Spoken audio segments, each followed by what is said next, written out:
Hi guys, hope you all are fine. तो आप सभी का स्वागत है SB Academy चैनल पर। तो आज हम लोग डिस्कस करेंगे आगे के टॉपिक्स के बारे में, D block and F block elements chapter जो कि हमारा ऑलरेडी चल रहा है।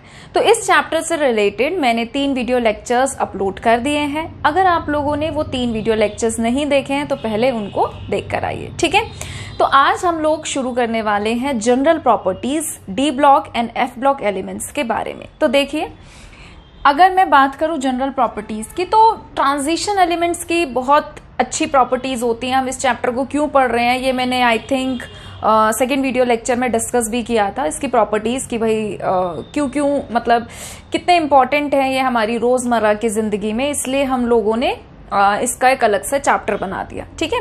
तो कुछ प्रॉपर्टीज जो मैंने यहाँ पर लिखी हैं, इन्हीं को मैं आगे जाके डिटेल में डिस्कस करूंगी, जो कि आपके सिलेबस में है। तो इसीलिए मैं आपको एक बार फिर से कलेक्टिव थोड़ा सा ओवरव्यू देना चाह रही थी कि ये प्रॉपर्टीज हैं जिनको हम डिटेल में पढ़ेंगे। सारी प्रॉपर्टीज नहीं, बट इनमें से कुछ प्रॉपर्टीज हम लोग डिटेल में पढ़ेंगे, ठीक है। Almost all the transition metals are hard.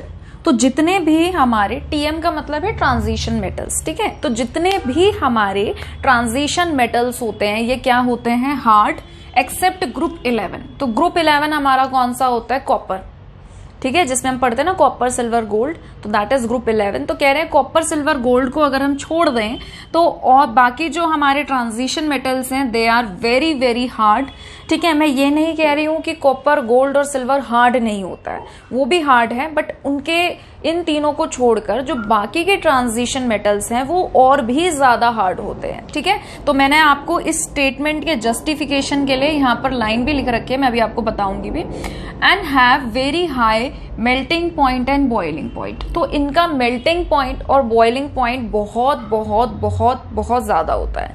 जिनका मेल्टिंग पॉइंट और बॉइलिंग पॉइंट ज्यादा होता है, ठीक है, वो ऑटोमेटिकली एलिमेंट्स आपको हार्ड मिलते हैं। अब देखिए इनकी हार्डनेस आप कैसे चेक कर सकते हैं। Nearly 10 transition elements, 10 transition elements ऐसे होते हैं जिनका मेल्टिंग पॉइंट कितना ज्यादा होता है, above than 2000 degree celsius. 2000 degree celsius से भी ज्यादा उनका क्या होता है, melting point. And 3 elements, tantalum, tungsten and rhenium. ये जो 3 एलिमेंट्स है ये मैंने आपकी जनरल नॉलेज के लिए लिखे हैं कि टेंटेलम, टंगस्टन एंड रेनियम, ये इतने ज्यादा इनका मेल्टिंग पॉइंट होता है जो 3000 डिग्री सेल्सियस को भी क्रॉस कर जाता है, ठीक है। तो कॉपर हो गया, सिल्वर हो गया, गोल्ड हो गया, इनका मेल्टिंग पॉइंट इतना ज्यादा नहीं होता है कि जितना बाकियों का 2000 या 3000 से ऊपर जा रहा है, समझ रहे हैं। तो आप अंदाजा लगा सकते हैं कि इनका मेल्टिंग पॉइंट और बॉइलिंग पॉइंट कितना ज्यादा होता है और ये कितने हार्ड होते होंगे, ठीक है। सेकेंड पॉइंट क्या है, they are hard, strong and electropositive. Hard है तो ऑटोमेटिकली स्ट्रॉन्ग तो होंगे ही, इलेक्ट्रोपॉजिटिव होते हैं। इलेक्ट्रोपॉजिटिव का मतलब वो होता है जो मेटल्स, या जो ऑब्वियस बात है मेटल की तो प्रॉपर्टी यही होती है इलेक्ट्रॉन लूज कर देना, क्योंकि वो इलेक्ट्रिसिटी कंडक्ट कराते हैं, थर्मल कंडक्टिविटी करवाते हैं, ठीक है। तो ये मेटल्स क्या करते हैं, इलेक्ट्रॉन इजेक्ट करते हैं। मान लीजिए अगर एक इलेक्ट्रॉन इजेक्ट किया है तो इस पर ये क्या बनाएगा, मोनोवेलेंट केटायन। 2 इलेक्ट्रॉन इजेक्ट कर रहा है then it will form divalent cation. तो यहां पर बात ये कर रखी है कि they are hard, strong and electropositive, ठीक है। तो हार्ड और स्ट्रॉन्ग होने के साथ साथ इलेक्ट्रोपॉजिटिव भी होते हैं, इलेक्ट्रॉन इजेक्ट करते हैं। अगर इलेक्ट्रॉन इजेक्ट कर रहे हैं तो यहीं से आप आइडिया लगा सकते हैं कि ये इलेक्ट्रिकल कंडक्टिविटी भी शो करते हैं,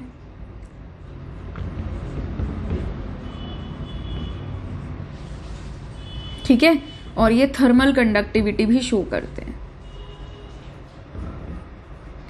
कुछ बातें आपको डायरेक्टली नहीं बताई जाती हैं, बट हाँ वो आपको इनडायरेक्टली पॉइंट्स में बता दी जाती हैं।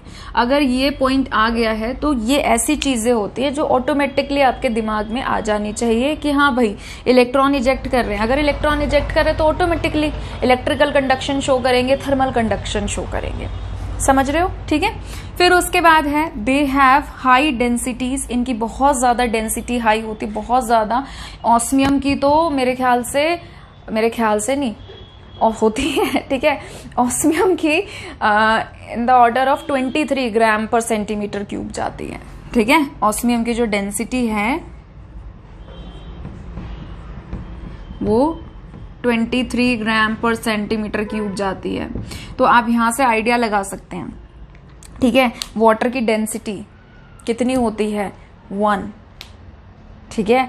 अब सोच के देखो, ऑस्मियम वाटर से 23 टाइम्स भारी होता है, ठीक है। तो कितना डेंस है, ओके। और उसके बाद नेक्स्ट क्या है?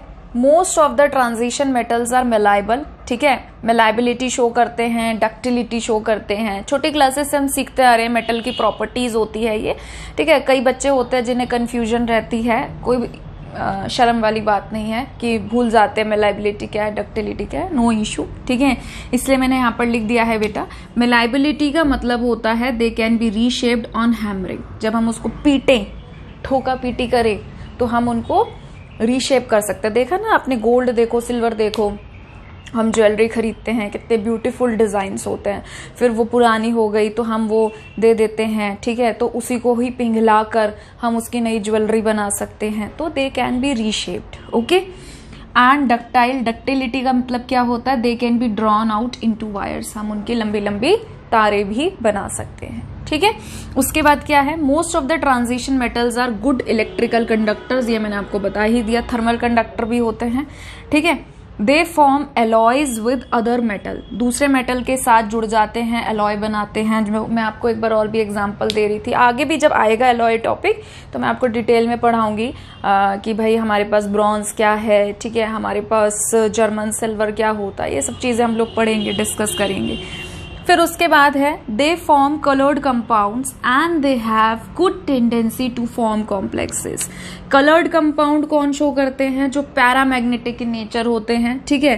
तो कलर्ड कंपाउंड्स भी ये बनाते हैं। And they have good tendency to form complexes, इसका तो जीता जागता एग्जाम्पल के तौर पे आपने पूरा एक चैप्टर पढ़ लिया कोऑर्डिनेशन कंपाउंड, तो आई डोंट थिंक सो कि इसको मुझे समझाने की जरूरत है, ठीक है। इसके एग्जाम्पल के तौर पे तो पूरा एक चैप्टर ही आ गया आपका 12th में कोऑर्डिनेशन कंपाउंड्स का।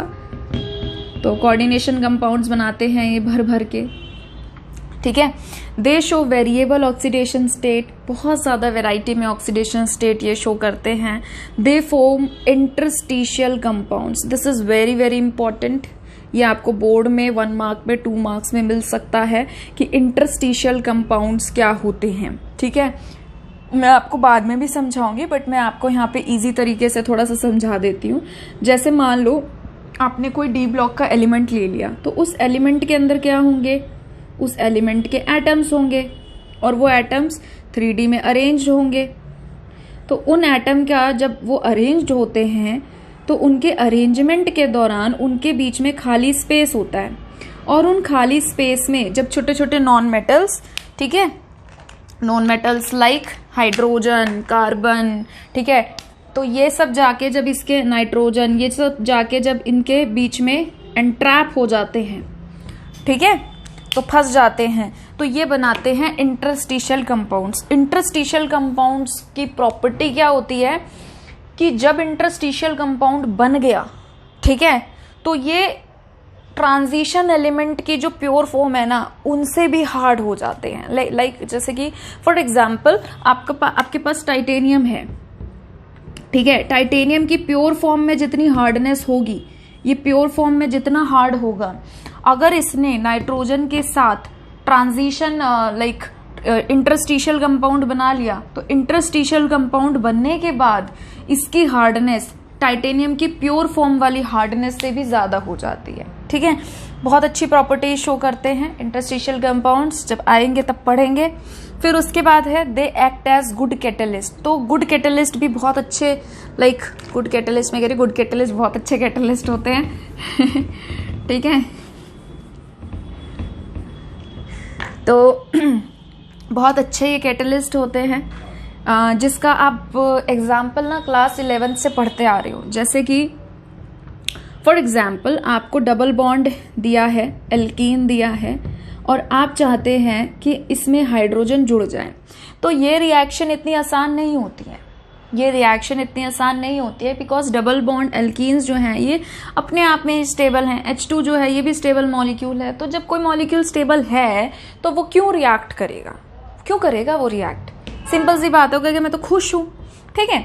तो हम क्या करते हैं, हम इस रिएक्शन को कराते हैं और हमने देखा है हम ऊपर कैटलिस्ट लिखते हैं बड़े ही प्यार से, निकल, प्लैटिनम, पैलेडियम, इनमें से कोई भी आप एक ले सकते हैं, ठीक है। तो हम कहते हैं कि देखो ये एल्केन बना देता है। तो कैसे होती है ये रिएक्शन, ये तीनों के तीनों क्या है, डी ब्लॉक एलिमेंट्स है, ट्रांजिशन एलिमेंट्स हैं।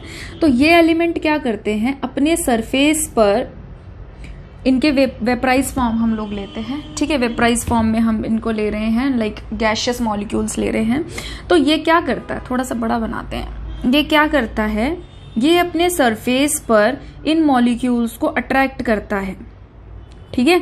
इन मॉलिक्यूल्स को क्या करता है, अट्रैक्ट करता है, और अट्रैक्ट करके अपने सरफेस पर एड्जॉर्ब कर लेता है। यहां पर कौन सा प्रोसेस होता है, एड्जॉर्प्शन, एड्जॉर्ब कर रहा है।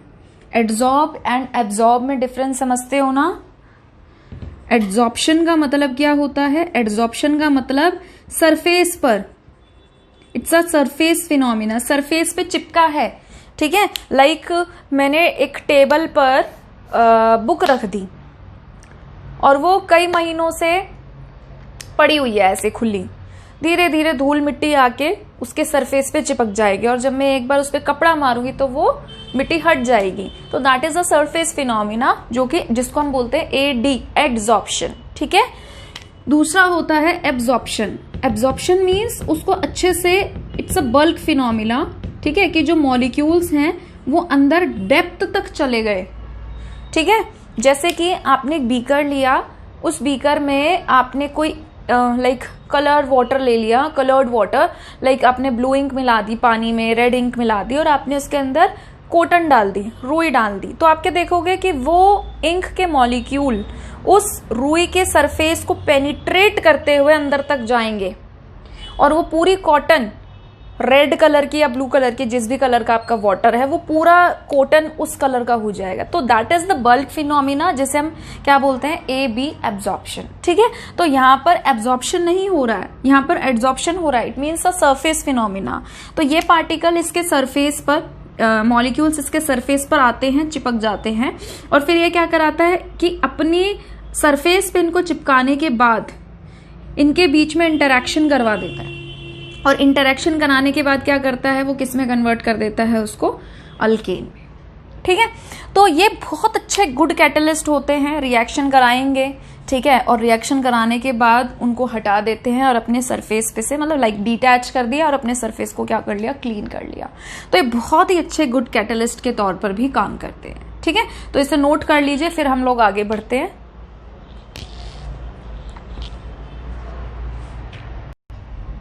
चलिए अब हम लोग आगे बढ़ते हैं। नेक्स्ट टॉपिक है हमारा एंथैल्पी ऑफ एटोमाइजेशन। लिख लो, ठीक है, ये मैं आपको मतलब विद श्योरिटी कह रही हूं कि लिख लो, एंथैल्पी ऑफ एटोमाइजेशन आपका रामबाण की तरह काम करेगा इस चैप्टर में। लाइक मतलब मोर देन 95% चांसेस हैं ऐसे कि आपको डी ब्लॉक से रिलेटेड कोई क्वेश्चन मिलेगा बोर्ड में, सीबीएसई बोर्ड या फिर हरियाणा बोर्ड, ठीक है। बहुत चांसेस होते हैं सीबीएसई और हरियाणा बोर्ड के, क्योंकि बाकी अदर बोर्ड्स का पेपर मैंने नहीं देखा है, मैं इन दोनों से ही कनेक्टेड रहती हूँ, तो मैं इन दोनों के बारे में ही बता रही हूँ आपको, ठीक है। कि मतलब मोर देन 95% चांसेस होते हैं कि आपका जो सवाल आता है डी ब्लॉक से, उसमें कहीं ना कहीं डायरेक्टली और इनडायरेक्टली एंथैल्पी ऑफ एटोमाइजेशन पूछी जाती है या उसका कुछ ना कुछ लिंक होता है, ठीक है। इस चैप्टर में कुछ है ही नहीं, अगर मैं आपको सही बताऊं ना, तो इस चैप्टर में कुछ है ही नहीं। 2-3 टॉपिक है जिसपे कमांड अपनी अच्छी कर लो, तुम्हारा ना ये टॉपिक मुट्ठी में होगा। And you will be like कि भाई मतलब इससे आसान चैप्टर तो हमारे सिलेबस में कुछ है ही नहीं, ठीक है। तो देखो एंथैल्पी ऑफ एटोमाइजेशन क्या होता है, आप चाहे तो मेरे ख्याल से अभी तक तो आप लोगों ने डेफिनेशन पढ़ ली होगी, बट मैं चाहती हूं कि आप इसको एक अलग तरीके से समझें, ठीक है। सबसे पहले जिन्होंने सॉलिड स्टेट पढ़ रखा है बहुत अच्छी बात है, जिन्होंने नहीं पढ़ रखा है कोई बात नहीं, उनके लिए भी अच्छी बात है, ठीक है। सुनिए ध्यान से, जब भी हम बात करते हैं ठीक है। अब क्योंकि हम यहाँ पर फिलहाल डी ब्लॉक एलिमेंट्स के बारे में बात कर रहे हैं and they are metallic in nature, ठीक है, तो हम यहाँ पर डिस्कस करेंगे मेटल से रिलेटेड या मेटालिक बॉन्डिंग से रिलेटेड कुछ बातों के बारे में, ठीक है। देखो जितने भी हमारे एलिमेंट्स होते हैं डी ब्लॉक के, अब ये मेटल है, ये हार्ड है। अगर ये हार्ड है, बिल्कुल जीरो लेवल से समझेंगे, ठीक है, बिल्कुल ग्राउंड लेवल से हम लोग स्टार्ट करेंगे कि हमारे पास जो डी ब्लॉक के एलिमेंट्स हैं दे आर मेटल, और ये मेटल है तो ये हार्ड है, ये हार्ड है, स्ट्रांग है, तो ये हमारे स्टेट्स ऑफ मैटर की 3 फॉर्म, गैसियस, लिक्विड या फिर सॉलिड, इन तीनों में से किस में एग्जिस्ट करेंगे बताओ। मेटल किस फॉर्म में होता है? सॉलिड फॉर्म में, लिक्विड फॉर्म में, गैसियस फॉर्म में। नॉर्मली रूम टेम्परेचर पे मैं बात कर रही हूँ, सॉलिड फॉर्म में होता है। अगर हम बात करते हैं सॉलिड फॉर्म की, तो सॉलिड फॉर्म में क्या होता है कि जो एटम्स होते हैं, आयंस, नॉर्मली हाँ एटम्स हैं, आयंस हैं, मॉलिक्यूल्स हैं, they are very very closely packed. ये क्या होते हैं? बहुत ही ज्यादा क्लोजली पैक्ड होते हैं, ठीक है। हमने बिल्कुल जीरो लेवल से स्टार्ट किया कि डी ब्लॉक के एलिमेंट्स हमारे मेटल होते हैं और मेटल सॉलिड फॉर्म में जनरली एग्जिस्ट करता है, ठीक है। तो सॉलिड फॉर्म में जो भी हमारे कॉन्स्टिट्यूएंट पार्टिकल्स हैं, जिससे भी बना है वो, whether it is atom, ion और molecule, they are very very closely packed. इतनी बात क्लियर है सभी को, ठीक है। तो अब देखिए होता क्या है कि मान लो सपोज यहां पे ये कोई मेटल है, ठीक है, इधर भी मेटल है, इधर भी मेटल है, इधर भी मेटल है, इधर भी मेटल है, इधर भी मेटल है। मेटल का क्या? मेटल के एटम। ये पूरा एक एलिमेंट है, ठीक है, ये कोई हमारा एलिमेंट है डी ब्लॉक का, और उस एलिमेंट के अंदर उस मेटल के एटम्स हैं जो भी हैं। लाइक आप आयरन ले लो, मैग्नीज ले लो, वट एवर यू वॉन्ट आप ले लो, अज्यूम कर लो, ठीक है। इतनी बात क्लियर है। तो एक एटम हमारा अपने ही जैसे दूसरे एटम से सराउंडेड है, ठीक है। जिन भाई कुछ और मत समझ लेना, लाइक जैसे कि फॉर एग्जांपल मैं आयरन की बात करूं, तो यह अगर हमारा आयरन का एलिमेंट मैंने लिया है, इट मीन्स आयरन का एटम है, तो बगल में वो आयरन के एटम से जुड़ा हुआ है, सराउंडेड है। क्या इतनी बात सभी को समझ में आती है? ठीक है। अब यहां पे बहुत सारे इंटरेक्शंस रोल प्ले कर रही हैं, बहुत सारी इंटरेक्शंस रोल प्ले कर रही हैं, ठीक है। बट मैं इनके एक ही इंटरेक्शन को पकड़ के उसी को जज करूंगी या उसी से जस्टिफिकेशन देने की कोशिश करूंगी, ठीक है। अब देखिए, नो डाउट इनमें वेंडरवॉल इंटरेक्शन बहुत हाई होता है। वेंडरवॉल इंटरेक्शन तो एक ऐसी चीज है जो हर जगह एग्जिस्ट करती है, ठीक है। तो उससे तो हम क्या ही इसका कंपैरिजन करें या क्या ही हम इस कंसेप्ट को समझने की कोशिश करें। ध्यान से सुनिए, जब एटम्स को कुछ नहीं मिलता, प्योर फॉर्म में बात हो रही है, ये प्योर फॉर्म में एग्जिस्ट कर रहा है, कुछ नहीं मिलता का मतलब क्या है कि अपने जैसे ही मिलेंगे अदर एटम्स, और कुछ नहीं मिल रहा है। We are talking about in their pure state, कि वो अपनी प्योर फॉर्म में कैसे एग्जिस्ट कर रहे हैं, ठीक है। कंबाइन तो करेंगे ही करेंगे, पर अभी तो हम प्योरिटी पे ही हैं कि वो अपनी इंडिविजुअल एग्जिस्टेंस पे कैसे एग्जिस्ट करते हैं। तो जब इनको कुछ नहीं मिलता, इनके पास कुछ नहीं है, बस अपने जैसे ही ट्विन्स हैं, अपने जैसे ही अदर एटम्स हैं, तो ये अपने नेबरिंग एटम के साथ ही इंटरेक्शन करने की कोशिश करते हैं, ठीक है। अब ये इस पे डिपेंड करता है कि इनके अनपेयर्ड इलेक्ट्रॉन कैसे हैं। ध्यान से सुनिए, ठीक है। मान लीजिए हमारे पास कोई मेटल है और उस मेटल के पास अनपेयर्ड इलेक्ट्रॉन है 4, ठीक है। तो अगर हम इसको अगर इससे लिंक करें, तो देखो क्या है कि हम ये कह रहे हैं कि कोई एटम है जिसके पास अनपेयर्ड इलेक्ट्रॉन है 4। अब उसके अगल बगल में भी सेम एटम होंगे। अगर उसके अगल बगल में सेम एटम है तो उन एटम के पास भी अनपेयर्ड इलेक्ट्रॉन इतने होंगे। तो मैंने कहा कि उसी एलिमेंट का दूसरा एटम है, उसके पास भी 4 अनपेयर्ड इलेक्ट्रॉन है। उसी एलिमेंट का एक और एटम है, उसके पास भी 4 अनपेयर्ड इलेक्ट्रॉन है। उसी एलिमेंट का एक और एटम है, उसके पास भी 4 अनपेयर्ड इलेक्ट्रॉन है। उसी एलिमेंट का एक और एटम है, उसके पास भी 4 अनपेयर्ड इलेक्ट्रॉन है। और ऐसे सीरीज चलती जा रही है, ठीक है। तो ये क्या करते हैं, ये अपने उन अनपेयर्ड इलेक्ट्रॉन्स के थ्रू एक एटम दूसरे एटम के साथ इंटरेक्शन कर लेता है। ठीक है, यहां पर एक एटम दूसरे एटम के साथ अपने अनपेयर्ड इलेक्ट्रॉन के थ्रू इंटरेक्शन कर लेता है। ठीक है, बॉन्ड बना लेता है। और ये क्या पढ़ रहे हैं हम, मेटल की बॉन्डिंग, मेटल की इंटरेक्शन पढ़ रहे हैं, जिसको हम क्या कहते हैं, मेटल मेटल इंटरेक्शन या मेटालिक बॉन्डिंग। इतनी बात क्लियर है आपको? ठीक है, अब ध्यान से सुनो। यहां पे मैंने 4 अनपेयर्ड इलेक्ट्रॉन के बारे में बात की या डिस्कशन किया। मान लीजिए अगर उसके पास 5 अनपेयर्ड इलेक्ट्रॉन है, अगर कोई एटम है मेटल का, उसके पास 5 अनपेयर्ड इलेक्ट्रॉन है, तो उसके अदर जो नेबरिंग एटम है उनके पास भी 5 अनपेयर्ड इलेक्ट्रॉन होंगे। सिंपल सी बात है। ठीक है, तो यहां पे कोई है, उसके पास भी 5 अनपेयर्ड इलेक्ट्रॉन्स हैं।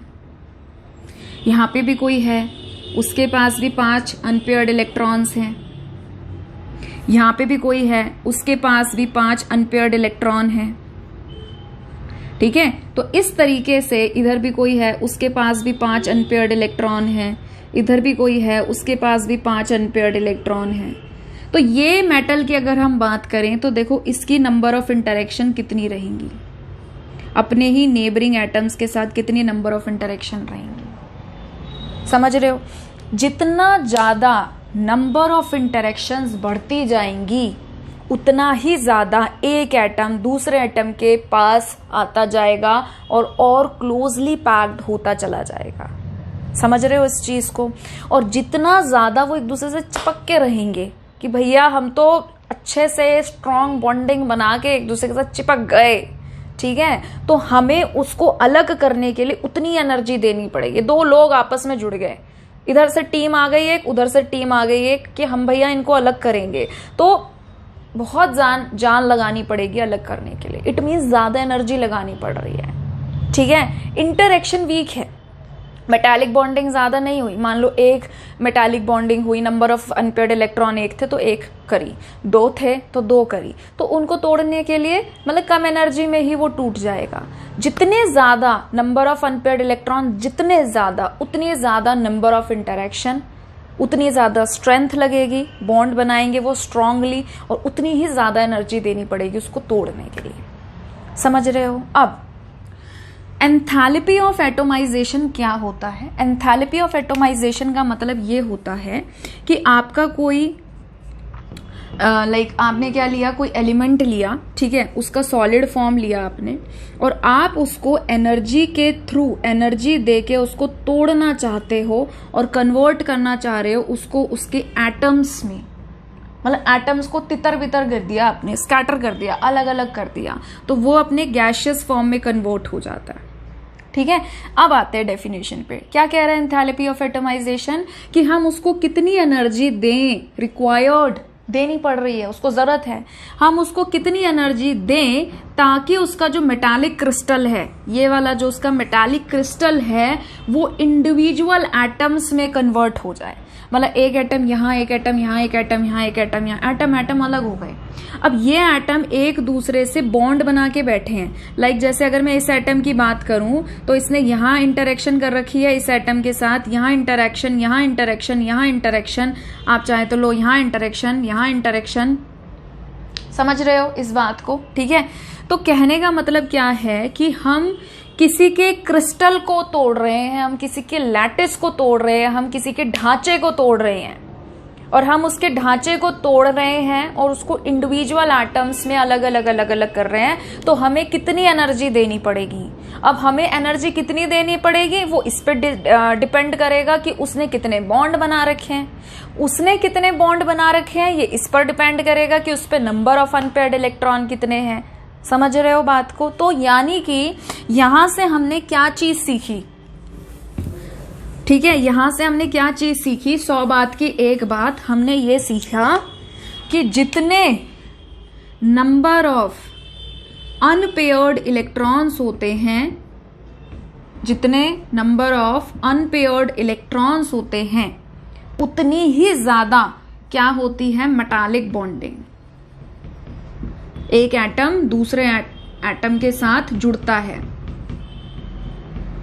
और जितनी ज्यादा मेटालिक बॉन्डिंग होगी एक एटम अपने पड़ोसी अदर एटम्स के साथ जितना ज्यादा जुड़ता जाएगा उतनी ही ज्यादा आपको एनर्जी देनी पड़ेगी उन्हें अलग अलग करने के लिए। As simple as that. ठीक है, तो यानी कि एनर्जी ऑफ एटोमाइजेशन क्या रहेगी? उतनी ही ज्यादा। ठीक है, समझ में आया? अब अगर आपको मेरी ये बात समझ में आ गई है तो आप मुझे खुद ही जज करके बताएंगे कि अगर मैं बात करूं 3D सीरीज की, ठीक है, अगर मैं बात करूं 3D सीरीज की, इसको मिटा दूं मैं यहां से, तो आप मुझे बताएंगे कि एंथैल्पी ऑफ एटोमाइजेशन का क्या ट्रेंड रहेगा। ठीक है, और जो सही बता पाएगा उसके लिए वेरी वेरी गुड आएगा यहां से। ठीक है, तो 3D सीरीज क्या है? Scandium, titanium, vanadium, chromium, manganese, iron, cobalt, निकल, कॉपर, जिंक। एटॉमिक नंबर क्या होता है? 21, 22, 23, 24, 25, 26, 27, 28, 29, 30। कॉन्फ़िगरेशन लिखेंगे आर्गन 3D1 4s2। अब मैं बार बार आर्गन नहीं लिख रही, पर आर्गन लिखा जाता है, आप लोग लिख लेना। ठीक है, मेरे पास समय की कमी है इसलिए मैं नहीं लिख रही। क्रोमियम एक्सेप्शनल केस क्या लिखेंगे बताइए? 3D5 4s1। Very good. मैं ऐसे अज्यूम कर लेती हूँ कि आप लोग वहां से आंसर दे रहे हो। ठीक है, तो आंसर दिया करो। ऐसा नहीं कि भाई क्यों आंसर दे, मैडम को तो सुनाई नहीं देगा। जब मैं अज्यूम कर सकती हूँ कि आप लोग वहां से आंसर दे रहे हैं, ठीक है, तो आप भी तो अज्यूम कर सकते हैं आंसर दे के कि मैडम सुन रही है ना? टेलीपैथी वर्क करती है यहाँ पर।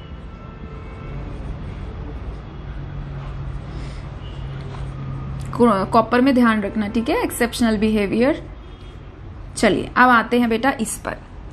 तो हम देखेंगे 3D को फोकस में लाएंगे, और आप ध्यान से देखिए बेटा, यहां पे D में इलेक्ट्रॉन कितने? 1, यहां पर 2, यहां पर 3। इसको नहीं देखना है, 4s फुल्ली फिल्ड है। ठीक है, 4s को नहीं देखना है, 3D को देखना है। तो 3D में यहां पर नंबर ऑफ अनपेयर्ड इलेक्ट्रॉन 1, 2, 3, फिर यहां हो गया आपका 5। ठीक है, फिर यहां पे आपका हो गया 5। यहां पे आपके नंबर ऑफ अनपेयर्ड इलेक्ट्रॉन 1, 2, 3, 4। अब यहां पे क्या है? 6 आ गया। 3D6 देखो भरेंगे 1, 2, 3, 4, 5, 6। सिंगल अनपेयर्ड इलेक्ट्रॉन सिंगल वाले कितने हैं अनपेयर्ड? 4। ये नंबर ऑफ अनपेयर्ड है। ठीक है, अनपेयर्ड इलेक्ट्रॉन, कुछ और मत समझ लेना। ओके, अब देखो 3D7 6 तो भरे हुए हैं, 7 और भर दिए। अनपेयर्ड इलेक्ट्रॉन कितने? 3। 3D8 बेटा 1 और भर दिया। अनपेयर्ड इलेक्ट्रॉन कितने? 2। यहाँ पे अनपेयर्ड इलेक्ट्रॉन कितने? 10 फुल्ली फिल्ड भर दिया। ठीक है, तो कितने हो गए? 0 and 0। तो अब आप मुझे खुद देख के बताइए, आपको बताना ये। ठीक है, मैं तो बताऊंगी, पर आप बताएंगे और मैं ऐसा फील करूंगी कि आप बता रहे हैं। ठीक है बच्चे सोचेंगे पता नहीं आज मैम को क्या हो गया। आज मैम बहुत वो है, एनर्जेटिक है। ठीक है, पढ़ाने के लिए। हाँ जी, तो देखिए यहां से हम क्या देख रहे हैं, जब हम सीरीज की शुरुआत की बात करते हैं तो स्टार्टिंग से लेके मिड तक 10 तो होते ही हैं। 10 में से जब हम 5 तक पहुंच रहे हैं, 1, 2, 3, 4, 5, 5th एलिमेंट तक, मैग्नीज तक जब हम पहुंच रहे हैं तो नंबर ऑफ अनपेयर्ड इलेक्ट्रॉन बढ़ रहे हैं। जितने ज्यादा नंबर ऑफ अनपेयर्ड इलेक्ट्रॉन बढ़ेंगे, मेटालिक बॉन्डिंग बढ़ेगी, एनर्जी ऑफ एटोमाइजेशन बढ़ेगा। तो आपको क्या दिखाई देगा अगर मैं इसका ग्राफ बनाऊं छोटा सा, ठीक है, छोटू सा, तो आपको क्या दिखाई देगा कि एंथैल्पी ऑफ एटोमाइजेशन स्टार्टिंग से लेके आपकी मिड तक बढ़ती है, ठीक है। फिर उसके बाद number of unpaired electron mid से एंड ऑफ द सीरीज तक घटने लगते हैं। जैसे ही number of unpaired electron end तक घटेंगे, नंबर ऑफ अनपेयर्ड इलेक्ट्रॉन कम होंगे, उतनी ही उनकी नेबरिंग एटम के साथ इंटरेक्शन कम होगी, और कम होगी अगर इंटरेक्शन तो हमको कम एनर्जी देनी पड़ेगी उनको तोड़ने के लिए या अलग अलग करने के लिए। तो एंथैल्पी ऑफ एटोमाइजेशन की जो वैल्यू है वो भी क्या हो जाएगी, कम।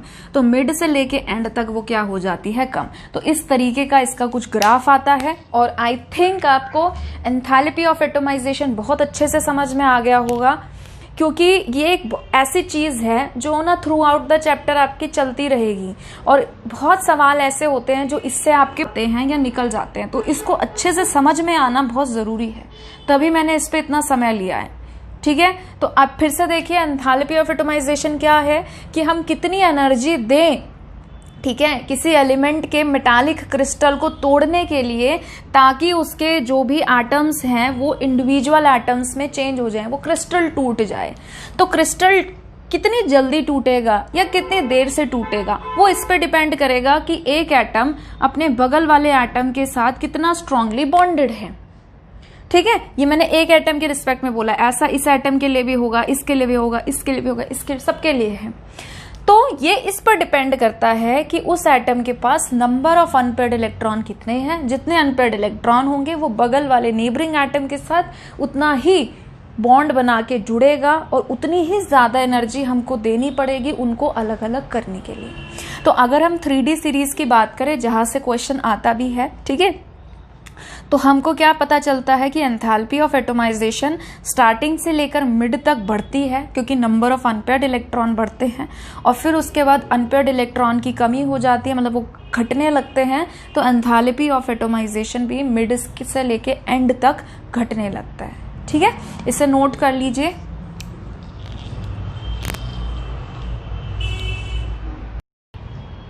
ठीक है, चलिए आगे बढ़ते हैं। अब इस टॉपिक पर बेस्ड, एंथैल्पी ऑफ एटोमाइजेशन पर बेस्ड 2 एनसीईआरटी क्वेश्चंस हैं, और दोनों के दोनों मैंने लिख दिए हैं। आप किसी भी बोर्ड से हों, ठीक है, एनसीईआरटी क्वेश्चंस बहुत इंपॉर्टेंट हैं, होते हैं और हमेशा रहेंगे, ठीक है। इस बात का आप खास ध्यान रखें, आप किसी भी बोर्ड से हैं, बट एनसीईआरटी क्वेश्चंस बहुत इंपॉर्टेंट होते हैं। चलिए, तो पहला क्वेश्चन है, in the series of scandium to zinc, ठीक है, 3D सीरीज इन्होंने पूछा है, और कहा है कि एंथैल्पी ऑफ एटोमाइजेशन जो जिंक की है वो सबसे कम पाई जाती है अपनी सीरीज में, लोएस्ट पाई जाती है 126 किलोजूल पर मोल, और पूछा है क्यों। तो इसका आंसर आप बताइए, अभी भी मुझे ही बताना पड़ेगा। बच्चे कहेंगे यस मैम, पढ़ा तो आप ही रहे हो। चलिए देखिए, जिंक का एटॉमिक नंबर 30 है, कॉन्फ़िगरेशन क्या होता है, आर्गन 3d10 4s2। तो इसमें जिंक में अनपेयर्ड इलेक्ट्रॉन कितने हैं, 0, ठीक है। तो यहां पर सारे के सारे इलेक्ट्रॉन्स क्या हैं, पेयर्ड अप हैं।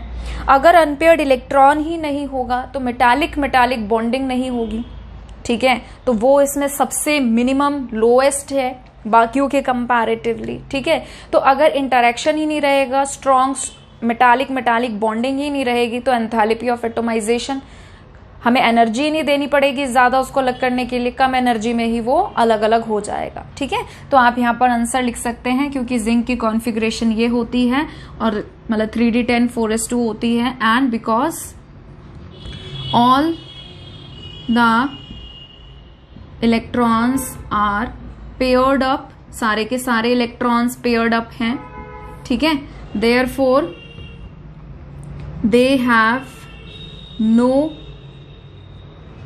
मेटालिक बॉन्डिंग को आप ऐसे भी लिख सकते हैं, नो मेटल बॉन्डिंग, ऐसे करके भी लिख सकते हैं, ठीक है। Hence they have lowest enthalpy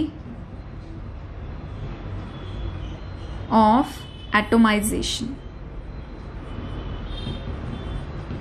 ठीक है, या आप ऐसे भी लिख सकते हैं क्योंकि यहाँ पर कोई भी अनपेयर्ड इलेक्ट्रॉन नहीं है, कोई मेटालिक बॉन्डिंग नहीं है, तो इनकी एंथैल्पी ऑफ एटोमाइजेशन सबसे लोवेस्ट होती है। या तो ये लिख दो सारे इलेक्ट्रॉन पेयर्ड अप है, या ये लिख दो कोई भी अनपेयर्ड नहीं है। ठीक है, चलिए नेक्स्ट क्वेश्चन देखिए बेटा। नेक्स्ट क्वेश्चन कह रहा है the enthalpies of atomisation of transition metals are high. आपको बता रहा है, ठीक है, आपको स्टेटमेंट दे दी, क्या दे दी कि एंथैल्पी ऑफ एटोमाइजेशन जो है ट्रांजिशन मेटल्स की वो बहुत हाई होती है। आप बस इसका कारण बता दो कि क्यों हाई होती है। ठीक है, तो इन्होंने एक जनरल फॉर्म में बात कह दी कि भाई इनकी हाई होती है, तो क्यों होती है आप बता दो। तो आप लिखिए इसका आंसर, क्या लिख सकते हैं, because they have maximum number of unpaired electrons. ठीक है, या they carry maximum number of unpaired electrons. General वे में पूछा तो आंसर भी जनरल वे में ही देंगे। ठीक है, देखो हमें चीजें पता होना, हमें चीजें समझ में आना, ये बहुत अच्छी बात होती है। फैक्टर्स हैं ये कि हमें कोई चीज समझ में आई। एक फैक्टर ये होता है कि आप किसी सवाल में उस आंसर को कितना ब्यूटीफुली रिप्रेजेंट कर रहे हो। I am talking about writing skills. ठीक है, हमें कोई कंसेप्ट बहुत अच्छे से पता है, समझ में आ गया, हमारे दिमाग में है, बट हमें उस चीज को रिप्रेजेंट करना होता है ब्यूटीफुली। अगर आप समझ अच्छे से रहे हो बट लिख रहे हो ऊट पटांग, जिसकी कोई सेंस नहीं बन रही, या आप आधा अधूरा लिख रहे हो, तो वो फिर आपको मार्क्स भी उसी अकॉर्डिंग दिलाता है। ठीक है, तो जब भी अगर आप चाहते हैं इस तरीके से कि हमने जो चीज सीखी और अगर हमने वो चीज अच्छे से सीख ली है और हम चाहते हैं कि वो हमें अच्छे मार्क्स दिलवाए, तो आपको उसे ब्यूटीफुली रिप्रेजेंट करना आना चाहिए। हमेशा जब भी आप लिखते हैं आंसर को, आप ये सोच के लिखा करिए कि जो भी टीचर हमारी आंसर शीट चेक करने वाला है उन्हें कुछ नहीं पता। ठीक है, उन्हें कुछ नहीं पता और हमें बताना है उन्हें बातें, एक एक चीज, और आप जितना ब्यूटीफुली रिप्रेजेंट करेंगे अपने आंसर को, उतना ही आपके मार्क्स मिलने के चांसेस जो हैं बढ़ जाते हैं। आप आधा लिखेंगे, आप आधी अधूरी बातें लिखेंगे, तो आपके मार्क्स भी डिडक्ट होने लग जाते हैं। ठीक है, तो आपको बताना है कि भाई ट्रांजिशन एलिमेंट्स जो हैं उनमें अनपेयर्ड इलेक्ट्रॉन होते हैं बाकियों की कंपैरेटिवली। तो अनपेयर्ड इलेक्ट्रॉन होने की वजह से उनके बीच में स्ट्रॉन्ग क्या रहती है, मेटल मेटल बॉन्डिंग। पूरा स्टेटमेंट में आप लिख लेना। ठीक है, जिसकी वजह से उनकी एंथैल्पी ऑफ एटोमाइजेशन की वैल्यू बढ़ जाती है।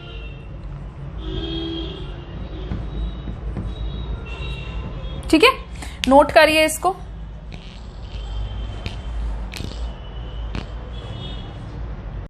चलिए अब हम लोग आगे बढ़ते हैं। तो नेक्स्ट हमारा जो टॉपिक है वो है एटॉमिक रेडियाई। एटॉमिक रेडियाई, ठीक है, ट्रांजिशन एलिमेंट्स के एटॉमिक रेडियस की प्लूरल फॉर्म होती है रेडियाई। ठीक है, तो ट्रांजिशन एलिमेंट्स के एटॉमिक रेडियस पर जाने से पहले हम लोग एक नॉर्मल ट्रेंड डिस्कस करेंगे, फिर हम इसके ट्रेंड पर आएंगे। ये अपना जो ट्रेंड है अलग शो करता है और नॉर्मल जो ट्रेंड होता है वो अलग होता है। तो जिनको नॉर्मल ट्रेंड ही नहीं पता, पहले उनको नॉर्मल ट्रेंड जरूर पता होना चाहिए, उसके बाद हम एक्सेप्शनल केस डिस्कस कर सकते हैं ना। अब मान लो नॉर्मल ट्रेंड ही नहीं पता है, फिर एक्सेप्शनल केस कैसे डिस्कस करेंगे और आपको कैसे समझ में आएगा? ऐसी मैं उम्मीद बिल्कुल नहीं करती हूँ। ठीक है, तो आप छोटी क्लासेस में पढ़ते हैं कि हमारे पास जो हॉरिजॉन्टल रोज होती है उन्हें हम पीरियड्स कहते हैं और जो वर्टिकल कॉलम होते हैं उन्हें हम ग्रुप्स कहते हैं। तो जब हम बात करते हैं लेफ्ट टू राइट पीरियड की, ठीक है, पीरियड्स में जब हम लोग बात करते हैं तो हम ये चीज डिस्कस करते हैं बेटा, नॉर्मल जनरल ट्रेंड में डिस्कस कर रही हूँ कि लेफ्ट टू राइट जाने पर साइज जो है वो छोटा होता चला जाता है।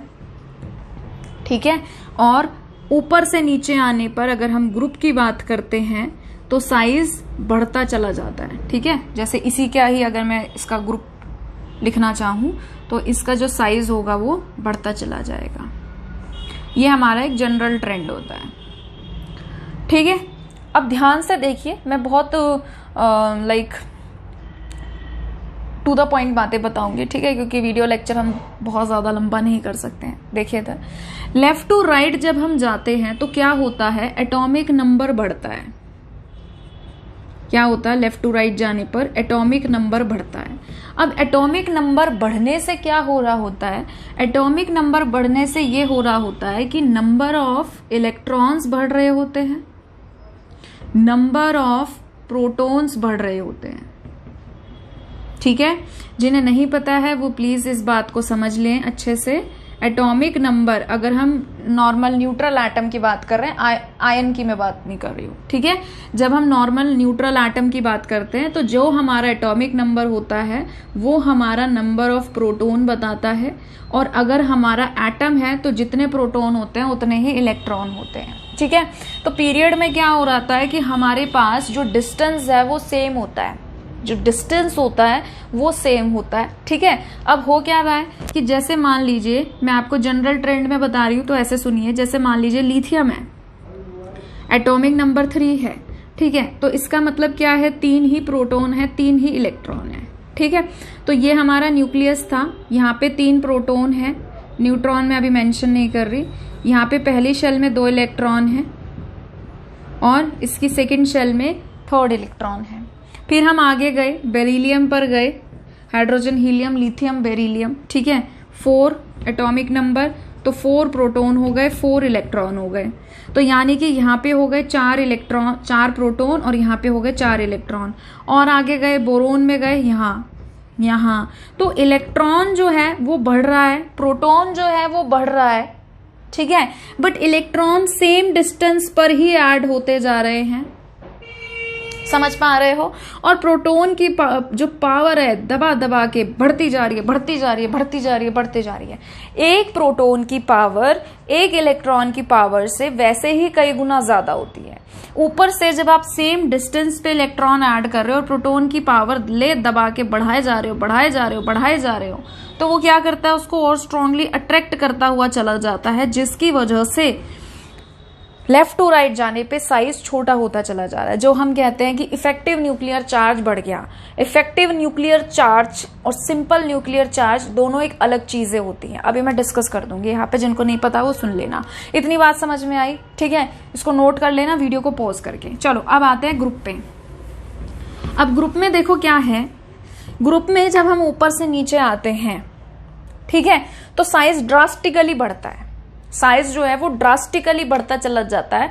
अब यहाँ पे तो एटॉमिक नंबर बहुत ही उससे लाइक गैप से बढ़ते हैं ना हम 8, 8, 18 करके, तो यहाँ पे तो बहुत ज्यादा गैप से बढ़ते हैं। लाइक सपोज अगर ये लिथियम है, ये सोडियम है, लिथियम का एटॉमिक नंबर 3 है, सोडियम का एटॉमिक नंबर 11 है, सीधा 8 बढ़ गए। देन पोटेशियम पर आए तो पोटेशियम का 19 हो गया, सीधा 8 बढ़ गए, ठीक है। तो बढ़ता चला जाता है। तो यहाँ पे नंबर ऑफ प्रोटॉन और नंबर ऑफ इलेक्ट्रॉन्स तो बढ़ रहे हैं।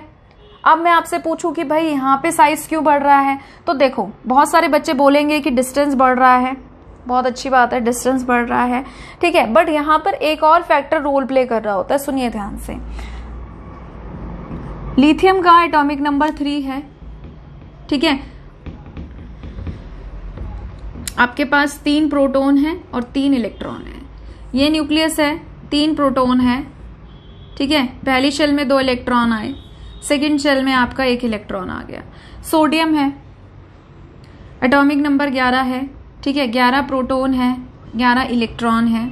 न्यूक्लियस में 11 प्रोटॉन आ गए, इलेक्ट्रॉन भरते हैं 11, पहली शेल में 2 आ गए, सेकेंड शेल में 8, 3, 4, 5, 6, 7, 8, थर्ड शेल में एक और आ गया, ठीक है, 11 हो गए। नो डाउट प्रोटॉन बढ़ रहा है, ठीक है, इलेक्ट्रॉन भी बढ़ रहे हैं और डिस्टेंस भी बढ़ रहा है। बट यहाँ पर एक फैक्टर और आता है बेटा, और वो क्या आता है, वो आता है शील्डिंग इफेक्ट, ठीक है, शील्डिंग इफेक्ट, जिसको हम स्क्रीनिंग इफेक्ट भी कहते हैं, इसको हम स्क्रीनिंग इफेक्ट भी कहते हैं। अब देखो हो क्या रहा होता है कि साइज एक्चुअल में किस बात पर डिपेंड कर रहा है कि साइज बड़ा होगा छोटा होगा, ये इस पर डिपेंड कर रहा है कि जो हमारे न्यूक्लियस जी हैं, जो न्यूक्लियस है वो एक्चुअल में बाहर आउटर लेयर तक अपना इफेक्ट कितना लगा पा रहा है। साइज छोटा कब होगा, जब न्यूक्लियस स्ट्रांगली अट्रैक्ट कर पाएगा। इट मीन्स इसका इफेक्ट बाहर तक लगना चाहिए, जितना ये बाहर तक लगेगा उतना ही ये छोटा होता चला जाएगा। इस बात को आप समझ रहे हैं बहुत अच्छे से, ठीक है। अब देखिए लिथियम और अगर मैं सोडियम में कंपैरिजन करूं, मुझे इस न्यूक्लियस का इफेक्ट बाहर तक लगाना है, यहां पे भी मुझे इस न्यूक्लियस का इफेक्ट बाहर तक लगाना है, ठीक है। बट जब ये न्यूक्लियस बाहर की तरफ अपना इफेक्ट लगाएगा, अंदर के जो इनर इलेक्ट्रॉन्स हैं ये सिर्फ और सिर्फ 2 हैं। यहां पे अगर मैं बात करूं, जब ये न्यूक्लियस अपना इफेक्ट बाहर वाले आउटर इलेक्ट्रॉन पे लगाएगा, इलेक्ट्रॉन पे लगा रहा है, अट्रैक्ट तो इलेक्ट्रॉन को ही करेगा ना, ठीक है। पॉजिटिव चार्ज है, वो नेगेटिव चार्ज है, तो पॉजिटिव नेगेटिव एक दूसरे को अट्रैक्ट करते हैं। तो इलेक्ट्रॉन की बात कर रही हूं मैं, आउटर इलेक्ट्रॉन की। तो जब ये इसको अट्रैक्ट करने की कोशिश करेगा तो यहां पर अंदर की तरफ, ठीक है, 10, 2 ये और 8 ये, 10 इनर इलेक्ट्रॉन एग्जिस्ट कर रहे हैं। 10 इनर इलेक्ट्रॉन। इट्स लाइक कि आप इसको ऐसे समझ सकते हैं कि शहद है, ठीक है, और शहद मधुमक्खियों को अट्रैक्ट कर रहा है, ठीक है। यहां पे जो शहद है उस पे 2 मक्खियां आके बैठ गई। शहद समझ लो या यार फूल समझ लो, कुछ भी समझ लो, ठीक है। तो ये जो है आपका फूल है, ठीक है, इस पे 2 मधुमक्खियां आकर बैठ गई। तो जो तीसरी मधुमक्खी आएगी उसको इजीली में दिख रहा है कि हाँ यहाँ पर फूल है, तो वो अट्रैक्ट हो सकती है। इसी को इस तरीके से समझो कि न्यूक्लियस ने 2 इलेक्ट्रॉन को अट्रैक्ट कर लिया, अब वो क्या शील्ड बनाएंगे, ठीक है, तो वो बाहर वाले इलेक्ट्रॉन को भी अट्रैक्ट कर लेगा। बट यहाँ पे क्या है कि न्यूक्लियस ने पहले इसको अट्रैक्ट किया, इसको अट्रैक्ट किया, ये न्यूक्लियस के पास आ गए। फिर न्यूक्लियस ने सेकंड शेल वालों को अट्रैक्ट किया, ये भी न्यूक्लियस के पास आ गए। तो जैसे जैसे अंदर वाले इलेक्ट्रॉन न्यूक्लियस के पास जा रहे हैं, वो एक शील्ड बना रहे हैं। आप ऐसे अज्यूम कर सकते हैं कि न्यूक्लियस है बॉल और उन्होंने परत बना ली एक बड़ी बॉल की, इनर इलेक्ट्रॉन्स ने। तो वो जितनी ज्यादा इनर इलेक्ट्रॉन्स होते चले जाते हैं, यहाँ तो मैंने 2 ही एग्जाम्पल लिया है, और भी हाइयर आप अज्यूम कर सकते हो। तो जितने ज्यादा इनर इलेक्ट्रॉन होते चले जाते हैं, उतनी ही इलेक्ट्रॉन की मोटी परत होती चली जाती है, और वो मोटी परत एक्चुअल में हम जितना अज्यूम कर रहे होते हैं ना कि भाई इतना इफेक्ट इस बाहर वाले इलेक्ट्रॉन पे लगना चाहिए, उतना नहीं लगता है। थोड़ा सा ये परत रोक लेती है और फिर उसके बाद जो बचा कुचा चार्ज इस इलेक्ट्रॉन पर, इस अट्रैक्शन जो इस इलेक्ट्रॉन पर लगता है, उसको हम बोलते हैं इफेक्टिव न्यूक्लियर चार्ज। समझ रहे हो? तो यानी कि अगर मैं आपसे बात करूं कि इफेक्टिव न्यूक्लियर चार्ज क्या है, ये उसका फॉर्मूला होता है, एक्सप्रेशन होता है, ठीक है।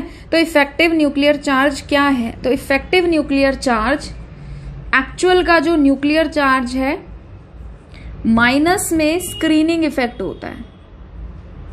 इट मीन्स कि इस न्यूक्लियस की एक्चुअल पावर क्या है और इन्होंने कितना उसको रोक लिया, ठीक है।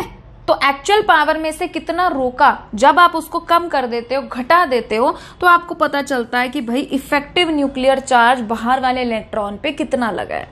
ऊपर से जब हम नीचे आते हैं, इनर इलेक्ट्रॉन्स ले दबा के बढ़ते हैं, ठीक है। इसको ऐसे समझ लो, यहां पे था 2 1, इनर इलेक्ट्रॉन 2 थे, 2 8 1, इनर इलेक्ट्रॉन 10 हो गए। यहां पर 2 8 8 1, इनर इलेक्ट्रॉन 18 हो गए और बढ़ जाएंगे। तो जितने ज्यादा इनर इलेक्ट्रॉन बढ़ते चले जाते हैं, उतनी मोटी परत बनती चली जाएगी और ये न्यूक्लियस के इफेक्ट को वहां पे लगने से उतना ही रोकेंगे। अब जब न्यूक्लियस का एक्चुअल इफेक्ट लग ही नहीं पा रहा है उस पर, तो वो कैसे उसको अट्रैक्ट करेगा, ठीक है, और कैसे साइज को कम करेगा। तो इसीलिए ऊपर से नीचे आने पर साइज ड्रास्टिकली बढ़ता है, जबकि यहां से यहां आपका जो जा रहा है डिस्टेंस, ठीक है, न्यूक्लियस की पावर हम बढ़ाते जाते हैं और इलेक्ट्रॉन सेम डिस्टेंस पे हम ऐड करते जा रहे हैं, ठीक है। तो वो क्या हो रहा है, साइज छोटा, ग्रुप में क्या हो रहा है, साइज बड़ा, ठीक है। आई थिंक आप इस बात को समझ गए होंगे। तो ये आपका था छोटी क्लास का कंसेप्ट। अभी हमें फिलहाल इससे आगे की बात करनी है, पर ये पिक्चर आपको जरूर क्लियर होनी चाहिए थी। जब तक बेस क्लियर नहीं है, आप नहीं सोच सकते ऊपर के और कंसेप्ट अच्छे से समझना। ओके, तो अब हम आते हैं अपने डी ब्लॉक पे। डी ब्लॉक की सीरीज जो है ये रेगुलर ट्रेंड नहीं शो करती है साइजेस में, ठीक है। तो साइजेस, ठीक है, तो अभी हमने क्या चीज देखी कि नॉर्मली अगर हम बात करते हैं तो पीरियड में लेफ्ट टू राइट जाने पे साइज छोटा होता है। जो हमारे ट्रांजिशन एलिमेंट्स की सीरीज है इसमें क्या होता है, ये एक्सेप्शनल बिहेवियर कैसे शो कर रहे हैं, फ्रॉम लेफ्ट टू राइट जाने पर साइज या एटॉमिक रेडियाई लिख लो, ठीक है, एटॉमिक रेडियाई डिक्रीज करता है, एटॉमिक रेडियाई डिक्रीजेस, ठीक है। पहले लेफ्ट से राइट पर जाएंगे तो साइज छोटा होगा, फिर मिड से एंड पर जाएंगे तो साइज बढ़ेगा। तो एटॉमिक रेडियाई इंक्रीजेस।